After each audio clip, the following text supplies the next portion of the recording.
gusto malaman ng mga kasama natin dito. Ano daw yung isang skill na, kumbaga, gusto mong makuha kay Abdul? Anong gusto mo sa laro ni Abdul? Ikaw naman, Abdul, anong gusto mo sa laro ni Rinwell? Ikaw muna.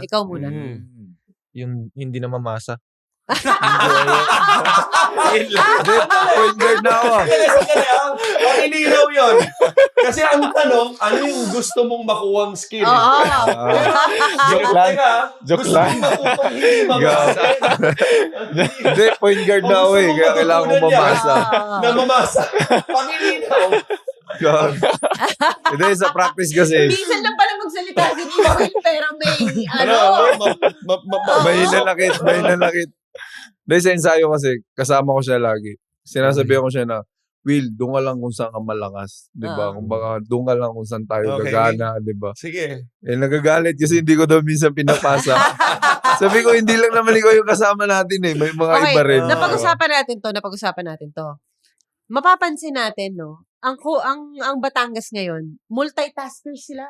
Okay. Diba? Yes. Everybody, they all have long arms. They all are in the same position. Yes. But sometimes, you would see Ino Comboy as a point guard. Sometimes, you would see Abdul Sawat as a point guard. Except for CJ Iset. Shout out CJ. Yeah. Okay. Sometimes, what do you call this? You would see them as wingmen. Kumbaga, kumusta tong role na to sa inyo ngayon na talagang multitaskers ang gusto ni Coach Cholo ngayon nakikita ko. Okay siya. Para sa akin, masaya.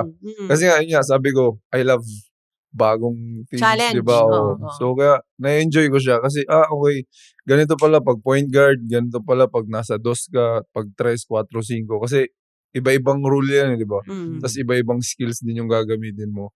So, parang mas gusto ko siya ganun. Na-adapt ko siya. True enough, ang mga kinuha niyang player this season, lahat yun, kayang maraming gawin. Oo. Diba? Pero bibigyan kita ng chance sa Bakaribansi. Ikaw naman, ano yung sasabihin mo kay Ako, Will? ang gusto ko makuha kay Ambing yung talon niya talaga. Diba? Okay. Kasi isipin mo, ganun ka kataas tumalon. Tamo, Will, alam mo, nakita ko na totoong kulay mo. Ang ganda na sinabi ko sa'yo. Biro lang yan. Hindi, walang. Kilala ko na to si Ambing. Madalas ka magbiroan eh. So, speaking of biroan, kwento nyo naman sa amin si Amboluto. Paano ba siya maging teammate? Talagang Si Kuya Ambo, masaya ta. Sobrang saya. Solid, wala So, kaming yun, masabi. nakikita namin sa mga vlogs niya. Totoo yun. Facebook page niya. Sobrang saya. Totoo yun. You see what you get. Kumbaga, kung malungkot kang tao, punta ka lang kay Ambo. Parang ganun si Ambo. Parang, okay. Yeah. Di ba? Kung sad ka buong araw, punta ka kay Ambo. kasi nakikita ko, pagka nag-free throw si Ambo, akala mo, grabe yung, akala mo finals. Kung makapalakpak lahat ng teammates, tuwan-tuwa talaga sa kanya. Baga lang kasi siya. Isang beses, hindi ko makakalimutan to. Best player si Ambo. Ako nag-courtside. Oh my gosh. Hindi to finals game pero basaan. Basaan talaga. Nadamay pa ako sa basaan na yun. No? Kasi nga, ganun nila kamahal si Ambo sa team na to. Okay. Speaking of Batangas, ikaw muna Abdul, no? Anong mapapromise mo or anong gusto mo sabihin sa mga Batanggenyo? Okay, Batangas is one of the most supported teams in the MPBL. Big crowd palagi, no? Pag tayo ay nasa Batangas, isa yan sa paborito ko talagang venue sa MPBL. Napakaraming tao. Shout out kay Kuya Mac, no? Ang paborito nating fan ng Batangas, no? Ibig ko sabihin, ano ang gusto mong maipangako bago kayong dalawa sa Batangas, no? Tinanggap kayo, winelcome kayo ng mga fans na die hard, kagaya nga nila Kuya Mac. Anong gusto mong sabihin? Ako, masasabi ko lang, abangan lang nila kami lagi, 'di ba? Kasi madami kaming surprises para sa kanila. Kumbaga, yung pag-support nila sa amin, hindi namin sasayangin 'yun. Kumbaga, isa kami sa na-bless na maging part ng ganyang kultura ng fans. 'Yun, baga grabe sila. 'Yun lang masasabi ko na hindi namin sila Bibiguin. Bibiguin na. Gusto ko yun, ha? I mean, Diba? Not a generic na Kumbaga, I will give mahirap my best, mag-promise, ganyan. pero, di ba? Not really straight to the point, pero may laman. Yeah. Na may Malalim, expect. malalim. Na parang, Yeah. Gusto ko Ikaw yan. rin, Will, na pag nasa Batangas ba kayo, nag-home court na kayo, no? Oo.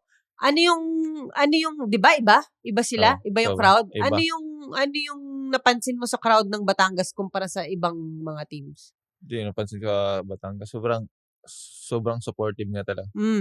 Pagdating pa lang, sobra talaga.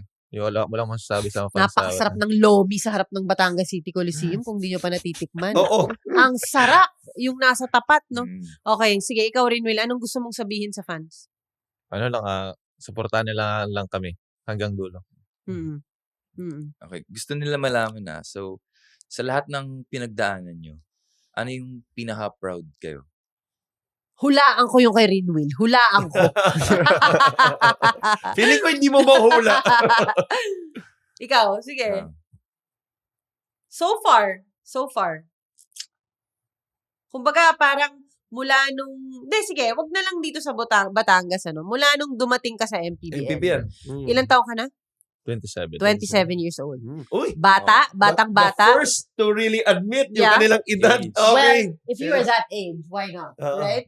So, So, mula nung dumating ka sa MPBL, sa batang edad mo na yan, marami ka na rin na-experience, no?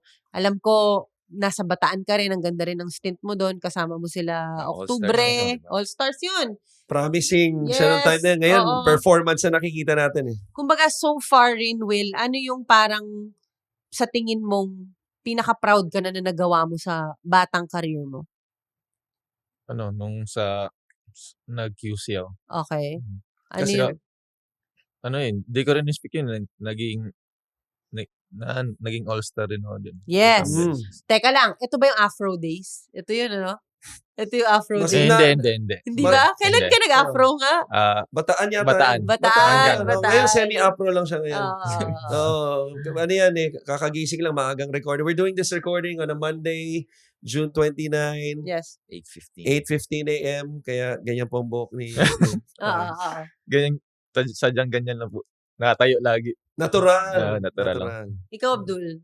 Ano yun, sa buong career ko or Oo. sa MPBL lang. MPBL, yes. Sa Kung MPBL. baga, kung kakausapin mo yung papa mo ngayon, Opo. Siguro magiging proud ako yung hindi ko pa give up talaga. Like, never give up lang. No matter what, di ba? Kung saan ka galing. Kung baka hindi, basta yan kasi kung sino ka, taga saan ka, di ba? Kung may pangarap ka, why not, di ba? Yun lang po. Nag-swimming.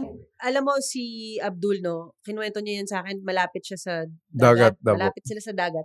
Kailangan nila mag-swimming papunta sa isang lugar. Hindi basta-bastang makapunta sa lugar nila.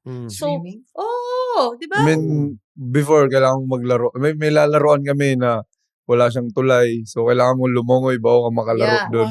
Yes! Hindi ba rin kahit maliit na parang boat? Oh. Wala po. Kasi Wala. yung agos, Yun ang- Swimming, as in Grabe. literal. yung Oo. agos, yung agos ng ilog. Kaya nga Kailangan kinukwento yung... niya, na doon din daw niya nakuha yung, yung Resistensya. resistensya niya, yung conditioning niya, parang part yun eh. Kasi imagine mo naman, para makapaglaro ka, mag-swimming ka araw-araw. Sino ba namang... Kung di ka pa nakasubscribe, ano pang hinihintay mo? Bawat episode, bawat laro, bawat kontrobersya sa MPBL. Nandito kami para harapin lahat. Hanapin ang Rebanse sa Spotify, Apple Podcasts at YouTube. Kung may gusto kang sabihin, may issue kang gustong harapin, o may Rebanse ka sa sinasabi namin ngayon, mag-subscribe, i-share, makiisa sa usapan.